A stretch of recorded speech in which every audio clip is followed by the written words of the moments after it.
Hello, and welcome back to the Quantum Health Connection podcast.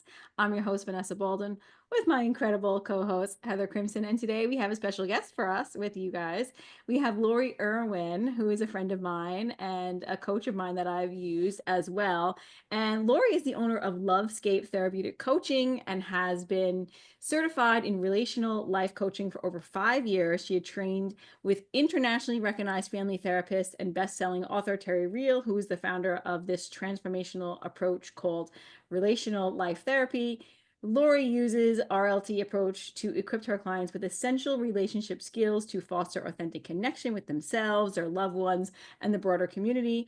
Lori is also a certified developmental relational trauma practitioner, helping clients identify and heal relational trauma from family of origin and past relationships. Lori, welcome to the show. Thank you so much for joining us today. Thank you, Vanessa. And thank you, Yeah. Heather, for having me. Thank you. Yeah. It's so wonderful to have you here. I mean, this topic, when we talk about quantum health, people don't really understand that literally our emotional reality, our emotional inner world, that terrain, if you will, which is what you tend to, that affects our health so profoundly. So the work you do is invaluable.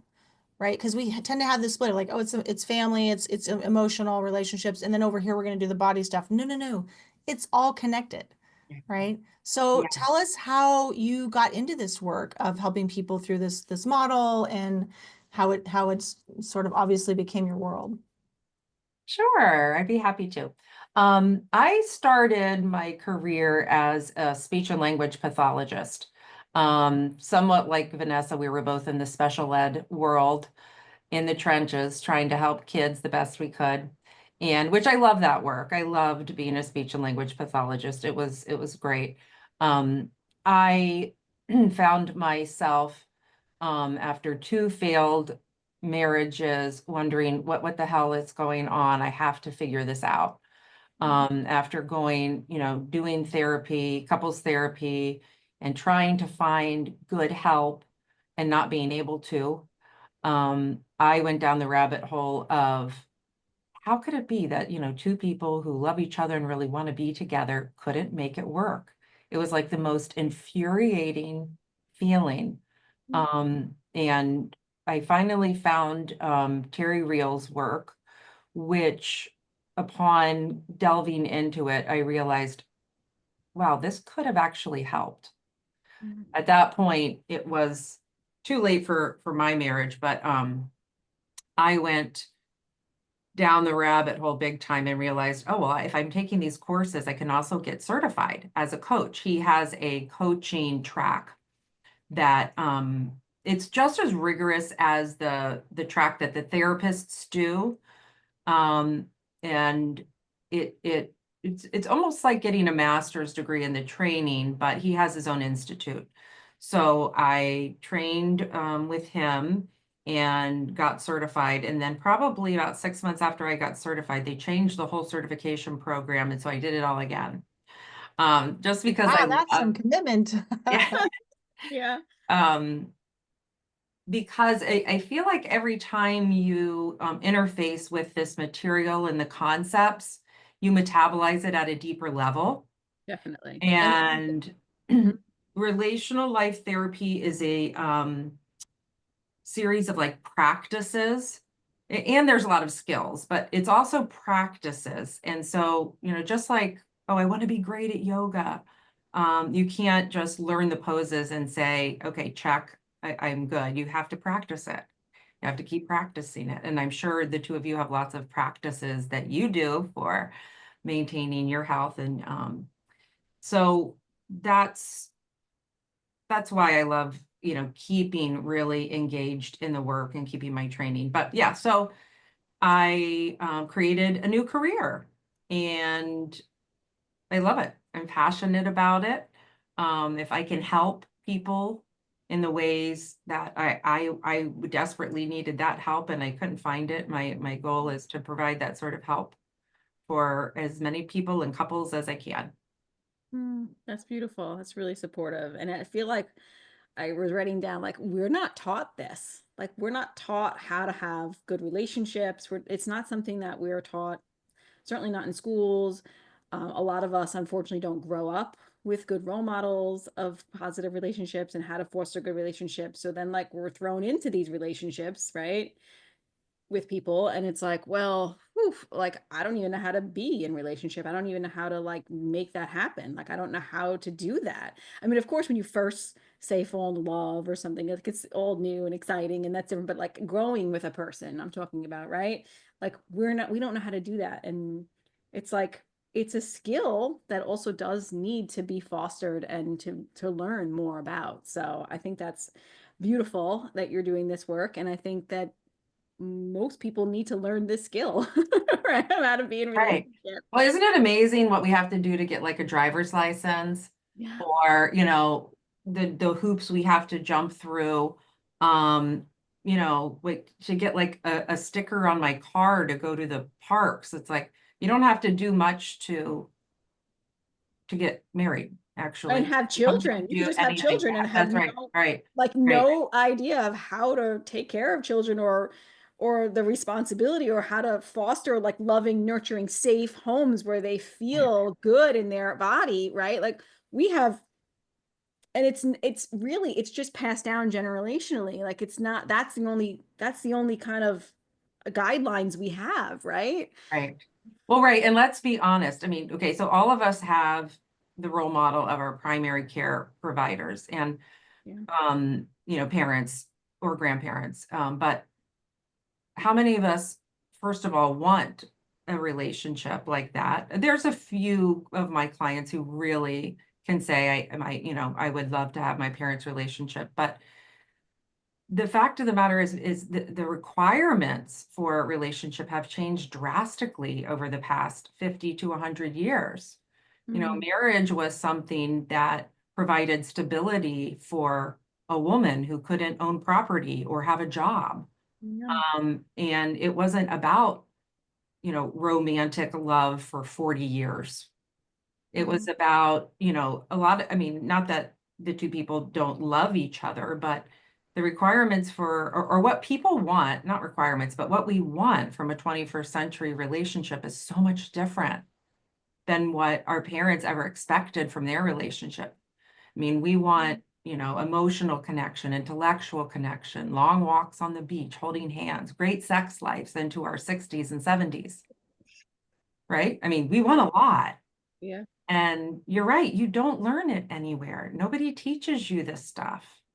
Mhm. And I mean, schools are slowly getting there with this social emotional learning piece that they're starting to integrate into curriculum. But yeah, I remember when my daughter came home from high school and said, "Oh, we learned how to put on a condom today." And I said, "Did you have any like instruction about like a healthy relationship and what that means and looks like?" She said, "No." What? So it's like, okay, we're teaching them about condoms, but we're not teaching them about a healthy relationship, Right. And right? yeah, well, okay. So the safety is important, and not getting pregnant is important, I guess, in the eyes Yes, of the industry, right? Right. I get that. But also, when and where and how, and that should be engaged in is another conversation. Oh, yeah. right, right. That really struck me with, okay, the schools are still incredibly behind with teaching this stuff. So Um, many other things as well. right, right. Yeah. So yeah, I mean, I think, I think the research says people get help with their relationship about on the average 6 years too late, Oh, wow. meaning they wait until it's a crisis situation or somebody has one foot out the door.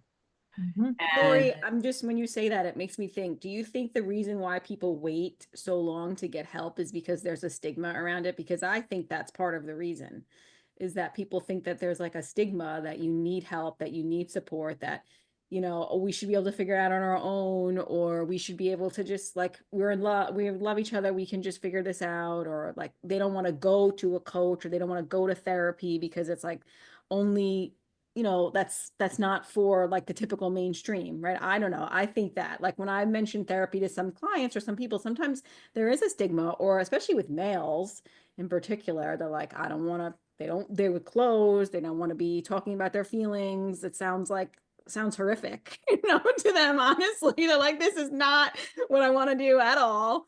So anyway, I'm just wondering if you agree with my thinking there, if that's why Oh, that it's absolutely. too late.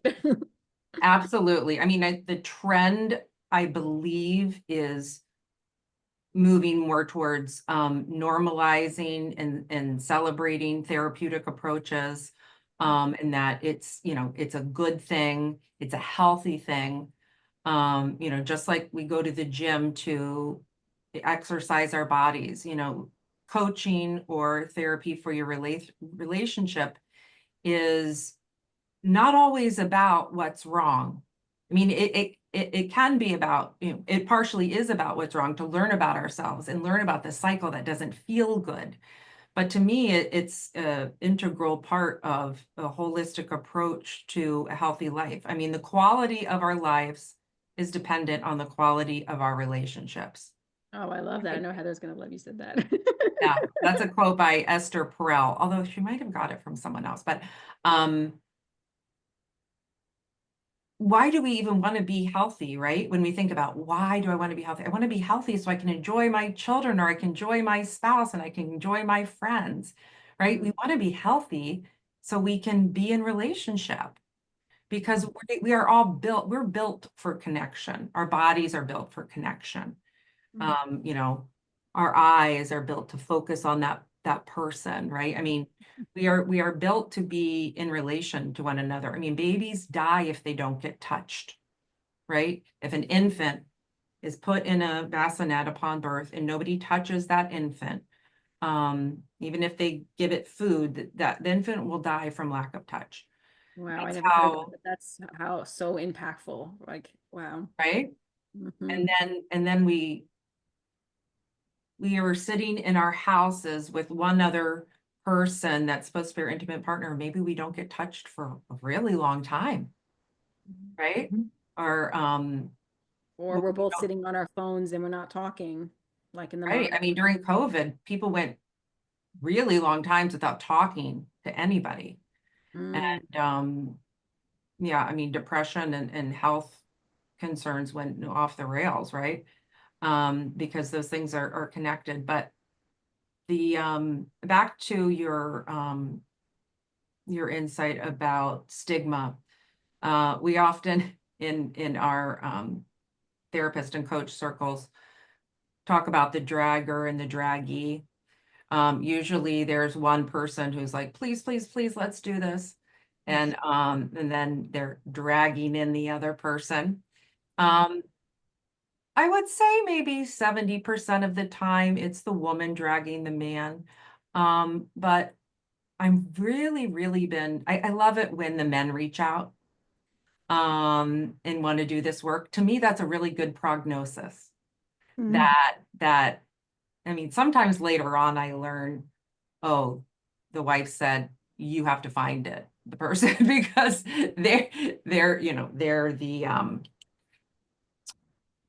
they have a big mental load with appointments for the kids and blah blah blah, and they kind of they give that job. But yeah, I think when you think about psychological patriarchy and what it means to be quote unquote masculine, and I say quote unquote because society has just created this separation as far as what are the masculine traits and what are the feminine traits. So society um, views masculine traits such as strength, courage, independence, right? So a man's belief, like their messaging all throughout their life is, I should be able to take care of myself. Saying I have a problem looks weak, and I'm not weak. I want to be strong. I want to be invulnerable. I want to be independent. So all of those qualities that their parents, or even if their parents didn't reinforce it, their peer group, and even if their peer group didn't reinforce it, the culture, the movies, everything reinforces this, what it means to be a man, and being vulnerable and saying you have an issue and you need help is really difficult to have that mindset and feel comfortable with being. And then the feminine qualities like collaborative, receptive, nurturing, relationship centered, sensitive. And we call it the great lie in RLT because the lie is that these two things are separate. Like as a whole human being, we have all of these. You know, as we as women, we know we have protective parts and courageous parts and independent parts. And men have collaborative parts and sensitive parts and empathetic parts. But it's just the way we are well, patriarchy, we say it's the water that we swim in. It's really hard to see because we're in it. We're not outside of it. And so it takes some work to recognize what are my beliefs around this and deconstructing that to It help sounds fight like, really open up. excuse me. Yeah. It sounds like Terry has some way of, if you can explain maybe the overview nutshell of relational life therapy, and also it sounds like Terry Real has some opinions about, you know, what people perceive as the patriarchy. I know Mhm. there's two separate things, but whichever one you want to address first. Sure. Well, I think what I had explained just a minute ago about that psychological construct of masculine and feminine, and that the masculine is exalted in our culture, meaning we value those qualities and we devalue the feminine qualities. Yeah. And I see Um, that with women though too now. Like women are getting into the masculine a lot. Like they're living in the masculine, and that also I think creates a little bit of a disharmony in their body because they're stuck living in the masculine where they need to come down to the feminine. They need to soften. Heather's taught me about that as well too. Go yeah. ahead, sorry. Yeah, no, and I mean, my personal opinion on that, and I'd be interested in what the two of you think, is that what if we could balance those out? Hmm. Right? What if we could balance our masculine and feminine energies? Yeah, to create sexual chemistry and some other things we might want to feel into, you know, more feminine or more masculine, but to respect all of those qualities in every human being, right? So us women aren't bossy if we're trying to be assertive, right? And men aren't weak when they're gentle or sensitive or vulnerable. That all of those qualities are necessary to be a complete human being. Mhm. We really need to honor that. And boy, what sicknesses and illnesses it causes for men to not be able to have well, I mean, they have access to that, but to have our culture not encourage access to that Yeah. whole half of themselves. Right. Like even like having to, we talk a lot about like suppress emotions is one of the root causes of diseases. And that makes me think like our culture teaches men to suppress their emotions. Oh yeah. Like you're not supposed to cry. You're not supposed to have grief. You're not supposed to, well, they don't really suppress anger, I wouldn't say, but maybe the women are suppressing the anger more likely is what I would Oh say. yeah. Yeah. It's probably the women are suppressing the anger and the men are suppressing their grief and their sadness and all that. But yeah, our culture is kind of fostering that. And I mean, I honestly believe that suppressed emotions is one of the top causes of disease because whatever you are not expressing, it's going to find a physical outlet in the body. And this is why getting a coach and having people support you in having this like ability to express, even if it's, through talk therapy, but there are other ways as well, but like letting those emotions flow and like learning how to access, like you said, learning how to access and tap into that piece of you is huge. It really is.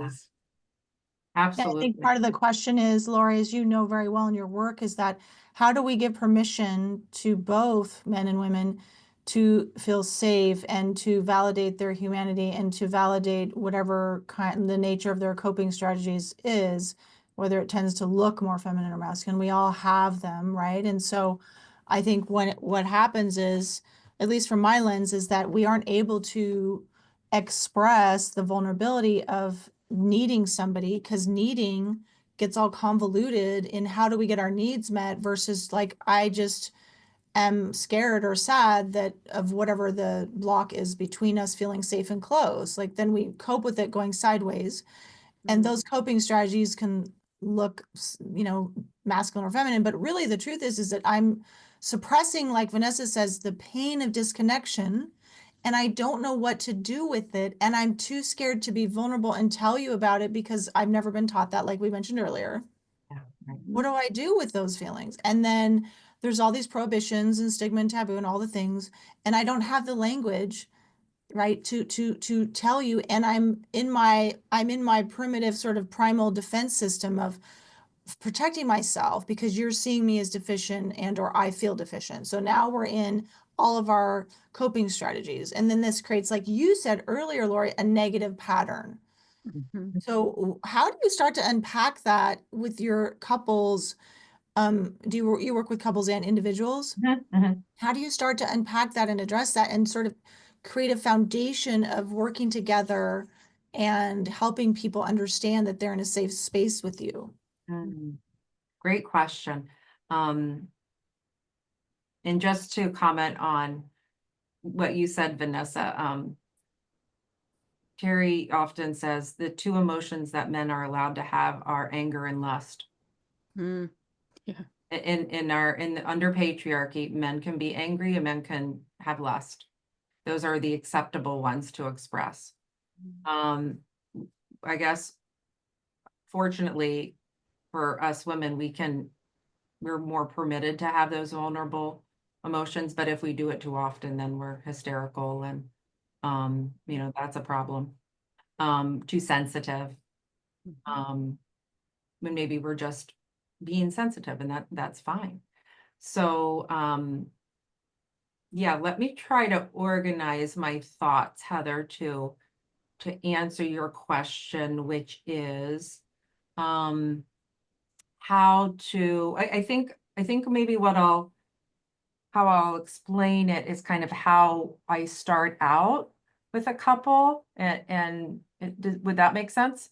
Sure. Okay. The first order of business is to try to figure out what we call the stance dances. So what does partner A say or do? And then what does partner B say or do in reaction to that? And then what does partner A do or say or in reaction to that? So we try to figure out what's going on here that's creating the disharmony. And just to back up one step, we believe that all relationships are an endless cycle of harmony, disharmony, and repair. Mhm. Everything in nature kind of goes through that cycle. And I'm sure you two have a lot to say about homeopathy with that, right? Right? Like harmony, disharmony, repair. So we are not separate from nature. We are in nature. Our relationships also follow this cycle. The beginning of relationship, there's usually a lot of harmony. We call that stage love without understanding, meaning we love that person. We love their strengths, their weaknesses, we're not as bothered by. And I think that's evolution's way of getting us together to procreate. And then inevitably, we hit the understanding without love phase, which is where usually my clients are usually in that phase when they seek out help.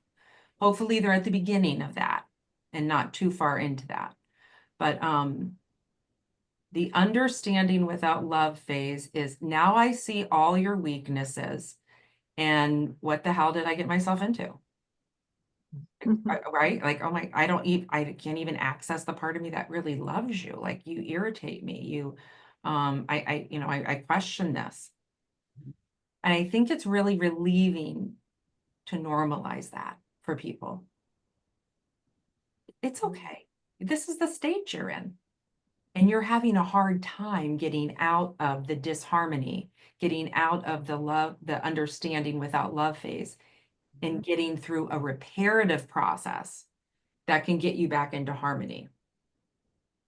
Now, that cycle happens at a macro level and a micro level. So that cycle happens in the trajectory of an entire relationship, with the third phase after understanding without love being mature love. That's what we're all shooting for, is mature love. I'm an imperfect human being with flaws and weaknesses and strengths, and you're an imperfect human being with strengths and flaws and weaknesses, and I accept us both as same as even, and I love you. Um, so at the micro level, it's, oh yeah, we're having a good dinner. Oh, wait a minute. He said something that really, hurt me. And now I'm kind of shut down. And then he holds my hand and says, hey, listen, that wasn't okay for me to say. I'm really sorry. And you accept that. And then you go back and you're having a nice dinner. So it can happen at the macro and the micro level, that cycle. At the beginning of couples work, we try to figure out what is happening in that cycle, and then helping each partner do a new move that's going to somehow disrupt the cycle. And oftentimes they'll say, oh, I know I'm supposed to do that.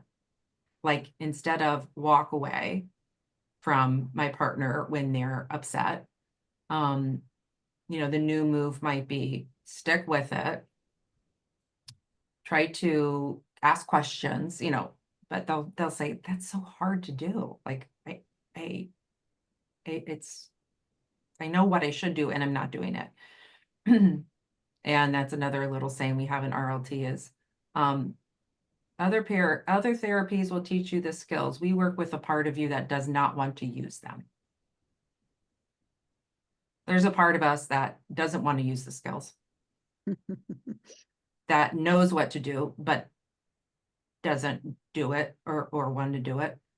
And that's we call it the adaptive child part, which is likely how we learn to deal with conflict and get our needs met when we were younger in our families of origin or in a past relationship that probably worked really well for us then, but is not working well for us now in our mature adult relationship.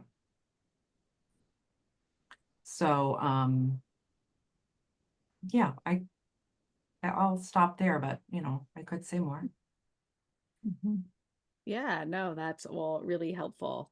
Yeah, and then I think the question that I'm curious about is like, how do you get a person who's like more in this like shut down, disassociated, kind of like they're not really able to, they don't really feel safe talking about their feelings and they don't want to, like, how do you support someone on that? Like, because me, I could go to a therapist, like I'll be very open. Like I'm extremely open person. This is why I like doing podcasts, right? I'm kind of an open book. I'm very like on homeopathy, and in the homeopathy world, we say I have a very strong phosphorus layer. I'm very open. I'll share very willingly. So to me, I love therapy. Like I actually like look forward to it. I'm not the kind of person who's like, oh God, I gotta go to therapy. Like, there are people who everybody's different, right? We're all unique and different. And like I said, it's easy for me and I find value in it. And it's something that it's just natural for me. Right. But there are a lot of people who they're more closed, they're more shut down, they're more reserved, they're more, for lots of different reasons that could be of why they're like that. But how do you get them to kind of open up and feel safe in that environment is, my thought. Yeah. That's, I think, one of the harder things that we do. I always say I would rather have a boundaryless person who's oversharing and can teach them containment than have an avoidant walled off person and try to pull it out of them. That pulling it out, I think, is the harder move, but again, very important. One thing we talk about is all feelings are welcome here. And as a human being, we have all the feelings. There are no bad feelings. There are absolutely no bad feelings. We can have bad behavior based on something that we feel, but there are absolutely no bad feelings. And it's really important to be able to identify, name them to tame them. If we can identify that and name them, then we have some hope of taming them or getting them, into a place where we can find the gift of that emotion. We believe that all emotions, evolution didn't create emotions for no reason. There's a really good reason for every single emotion that we have.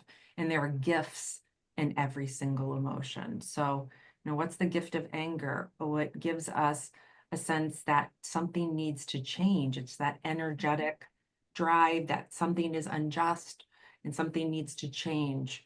And we might need to protect ourselves in some way. What's the gift of pain? Growth. We cannot grow and learn without going through some level of pain. Pain is a big teacher in our lives. Yeah.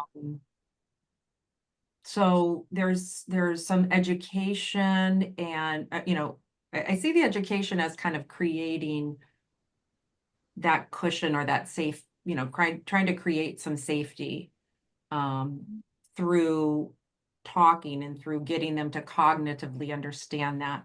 But there's also, where did you learn to shut off your feelings? When did that start? Kind of getting to the root of why they're showing up this way. Yeah. How far does this go back? What did you learn about sharing your emotions? What happened when you shared your emotions? Maybe somebody shamed them or invalidated them, or maybe nobody ever asked or seemed to care about an emotion and it was emotional neglect. So we get to kind of where that started and why that was an adaptation, and have a lot of compassion for that. And then also guiding them to what it's costing them today. What is it costing you to not be able to, and I put these people in two categories. There are the people who can't even identify their emotion. They can't feel it in their bodies. They can't identify it.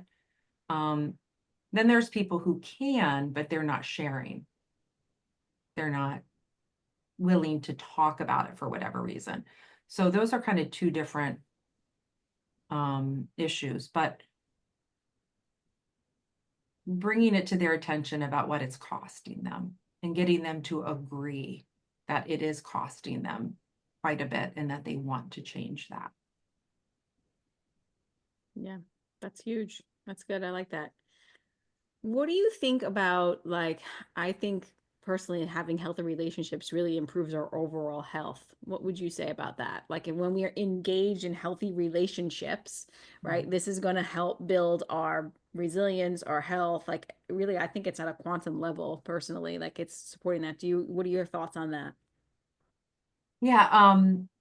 So one of the most recent studies, well, the Surgeon General actually has stated that being socially disconnected is similar effect on mortality as smoking up to 15 cigarettes a day. It's insane. Right? So if that doesn't highlight the detriment to our health, I mean, we can all agree smoking 15 cigarettes a day is terrible for your health. You're killing yourself. And social isolation and loneliness is also killing you. It has the same effect on mortality. That's pretty striking, right? And also loneliness and social isolation are linked to increased risk of premature death, heart disease, stroke, depression, anxiety, dementia. I think it's because it's so stressful. Like you said earlier, Laura, we're wired for connection. when we don't feel connected, especially to our safe other, our person, right? We have nothing, right? It's, those are the folks who we find out end up with severe coping strategies of some really unacceptable behavior. So, or severe depression, right? So yes, Vanessa, it's just a testament to our, I think, needs overall, socially and spiritually. Because I'm going to do a deeper dive into oxytocin because I've realized by some of the posts that I've seen from our community, Vanessa, that it has a major impact on mitochondrial function. And why is nobody talking about this? So like I need to do that Yes. and start, right? And I need to start to see how this all ties together. And basically we look at the mitochondria as sensors of safe, not safe. And obviously the limbic appraisal, safe, not safe. Like my partner's eye raise, their tone of voice, instant limbic appraisal, safe, not safe. We're gonna tap into all of our coping strategies right there and be on guard. So I love how you talked about this pattern of like who says or does what, and then what's the impact on the partner, what do they do, and then you look at that whole cycle, and then you want to interrupt that and help bring awareness to, oh, what am I doing in that moment, right? And then what are my other options if they can access that based on their level of safety? So just tying it all together, like the oxytocin is, people can have a shitty diet and they can have poor lifestyle habits, but they have like my grandfather, he would go to the local cafe. I forgot what they called it. I always want to call it the wagon wheel, but that's not what it was called. It's like, some lady's name. I went to the wagon wheel with my Yeah, right. parents. There was a place called the wagon wheel. I went I there. know.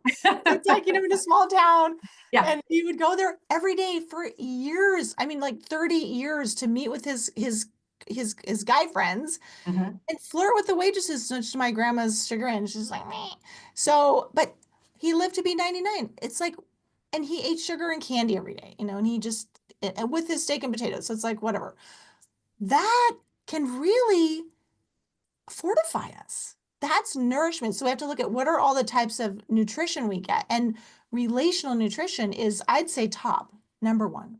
It's I so love good. that term, relational nutrition. You need to use that one, Heather. That's a really good one. And I do like that community connection, the support. It's like, it's vital. Like we won't be healthy without that. And it makes me think of like people in the quantum community will understand this. There's a big proponent of a person who says you should move, Oh to yeah. get more sunlight and to be, well, if you take yourself and you remove all of your relationships and your connections and you move your butt to the equator and you're lonely, it's the equivalent of smoking, what do you say, 15 cigarettes a day? And Yeah. what is that going to do to your health? We need community, we need connection, we need support, and we need to build these healthy relationships to feel good. And then whether or not our mitochondria feel safe or not, like they're always sensing the environment. Heather, I love that you brought that up because whether they feel safe or not is going to also dictate whether they're on defense and whether they're in the cell danger response, right? Like Oh, we're learning exactly. about, like, so Exactly. they're Yeah. gonna, when they don't feel safe, and they don't feel safe because of the relationship that you're in, you're going to perpetuate that cell danger response. And the body's going to think everything is a threat now. So then when you go eat a tomato and you think it's because it has high histamine, it probably is because your relationship makes you feel unsafe more likely. So getting to the relationships is way more important than micromanaging your diet or things like that. Like this is such a bigger picture and more important piece of health that we really need to discuss, especially on this quantum realm and this quantum community, that we're not really focusing on that. And I really think it's huge. And then you think about the quantum power of emotions, right? And how when we're living in a state of gratitude and love and hope, this is actually supporting our net negative charge in our body. It actually helps the charge increase. But when you're living in like despair and fear, you're actually creating a positive charge in the body, which is exactly what we don't want to do. That's like more, think of positive charges more like acidic, right? Inflammation. More Inflammation. inflammation in the body. Thank you. So if you think of it that way, if we could focus here, it moves the needle, I think, in a more profound way than people really realize. And I mean, sunlight is great and circadian biology, all the things we teach, yes, but this is a piece that we cannot leave behind. Yeah. Yeah. I love that new relational nutrition. Mhm. Yeah, Vanessa, you sparked something that I was wanting to say and it just left my mind. Um, it'll come back. I'm sure it will. So is there anything else you want to tell us about RLT and how it works, or how, like, tell us a little bit more about that? Because we want people to understand what the Yeah, process is sure. like, and anything we missed Yeah, about that. there are, I think about 280 of us right now that are certified. And that's a combination of therapists and coaches. And you can find a local relational life therapist by going to Terry Real's site, and he has a therapist map, and you can select your state, and it will list the practitioners in your state. Coaches can see people from any state. So like for myself, I can see people in any state. We do, I typically try to see couples an hour and a half every other week, but I also offer intensives. So, let's say you don't feel like you even have the time to wait, and twice a month seems like not enough. An intensive is bigger chunks of moving through this trajectory of the process in a shorter period of time, like a weekend. Also, I'm offering boot camps, which is grab your partner or come yourself. It's for individuals and couples, and let's gather in community and talk about relationships and learn about your losing strategies.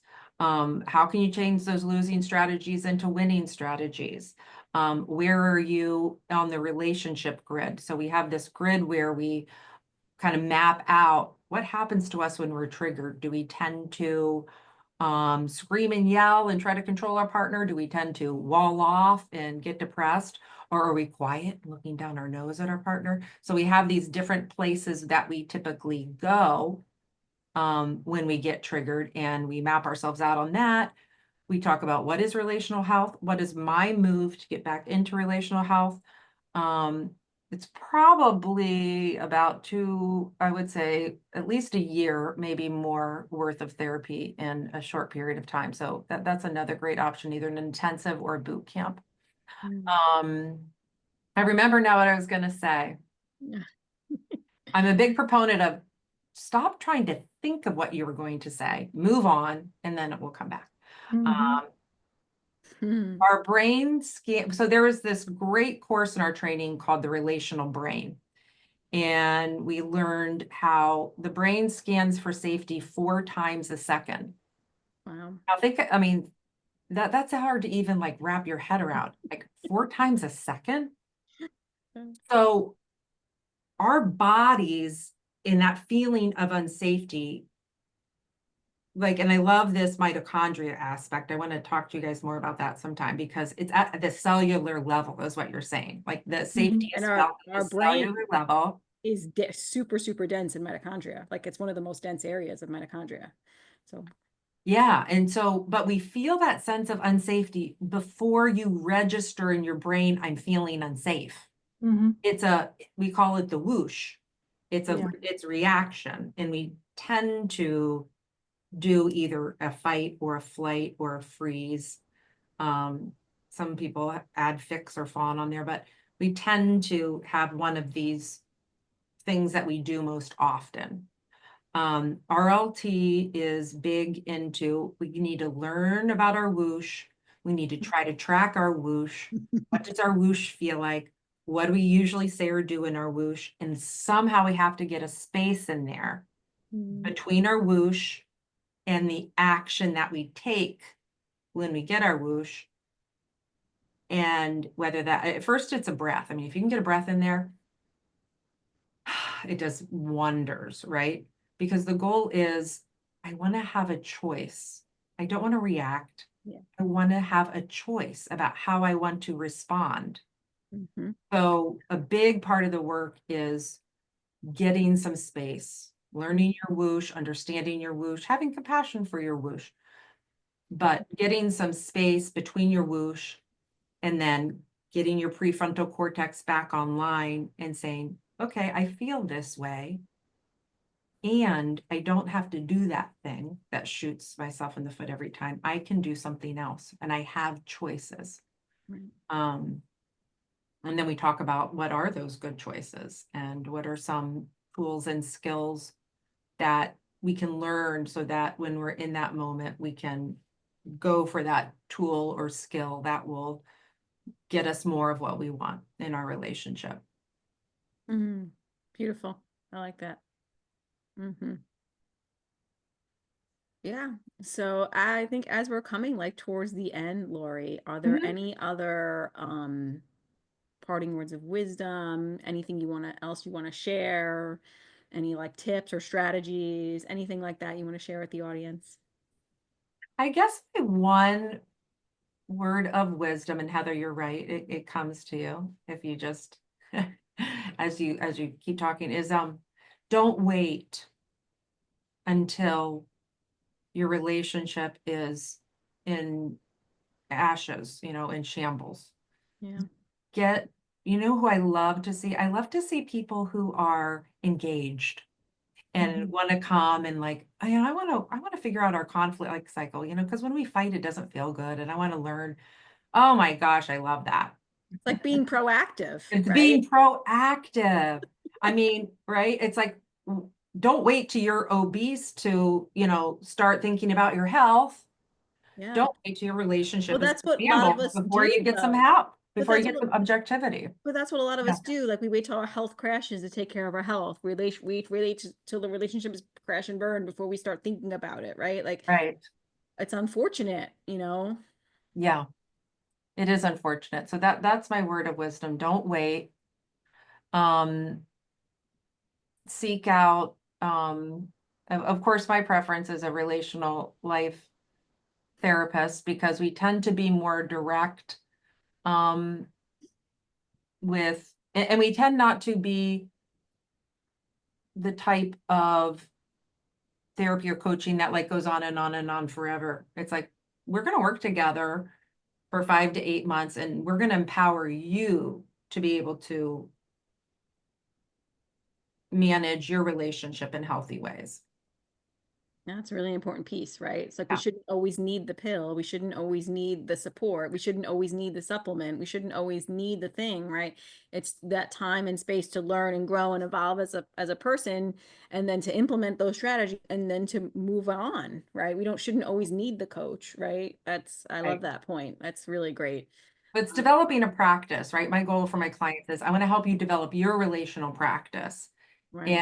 and your relation, like what are the two of you going to do? What do you need to do to keep this thing going?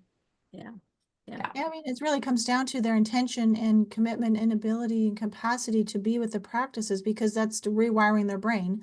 Yeah. So it just literally, one small shift a day, one new word spoken can really create that new network that leans towards safety and self-resourcing versus going into that protection mode where they're now back into the cycle and the coping strategies, right?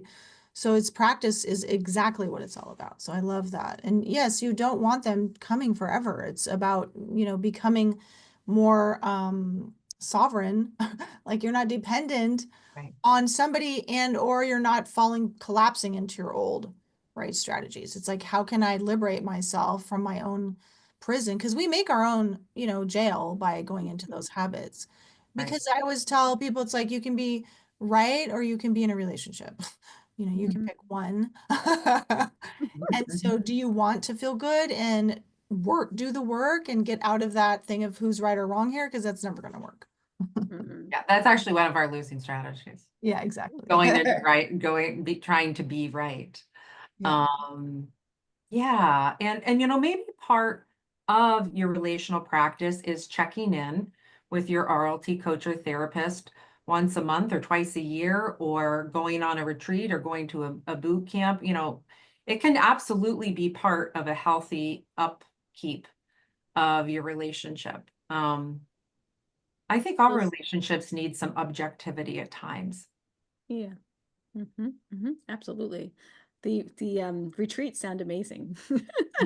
Sounds like something It's sunny here in Santa Barbara. Come on down. I gotta get on a plane. Heather I has know. to, I've Heather talked has to to. come fly over here first, and then I'll go fly with her. Yeah. I know, Vanessa, when you were saying, oh, if you move to the warm place but you don't have any relationships, that's not going to be the health fix that you might think it is. Well, I moved to the warm place and I took my relationships with me. I brought my daughter and my partner and my dogs, Yeah. and the sunshine, it has helped me immensely. I bet. Are you in Santa Barbara? I'm sorry. Are you in Santa Barbara? Yes. That's Yeah. so gorgeous. Yeah, I really miss it over there. It's amazing. Yeah. The sunshine is so good for our mental health. I mean, since we're talking about mental health, so good. Yeah. huge.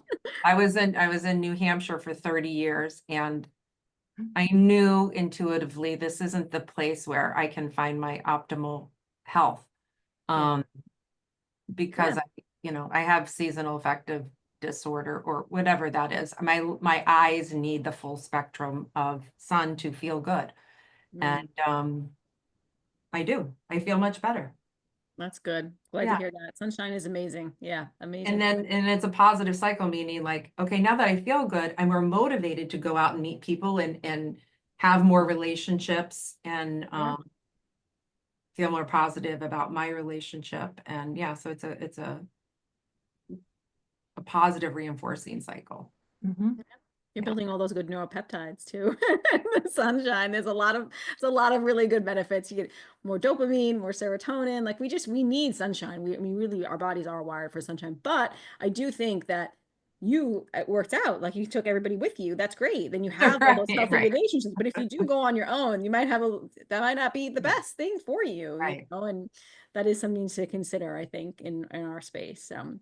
Lori, this has been so fun. We really enjoyed the chat, and I really think it's a really important. I'm so glad we're bringing this topic onto the podcast because healthy relationships are huge when it comes to having overall health, right? And so thank you so much for coming on. Please share with people where they can find you, work with you, all of that as well.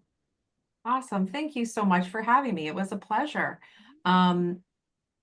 You can visit my website at lovescape.us. And I like to think of us as us together as a couple or as a unit, but it's US, but it's LOVESCAPE. And if you add a backslash and put boot camp, you can learn about my boot camps or click on the link for boot camps on my website. You can also book a free consultation call if you're interested in working with me. Yeah, that's probably the best way. Awesome. Well, we'll include that in the show notes for the listeners as well. And thank you so much for coming on the show. It was awesome. Thank you, For Lori. having me. Thank you.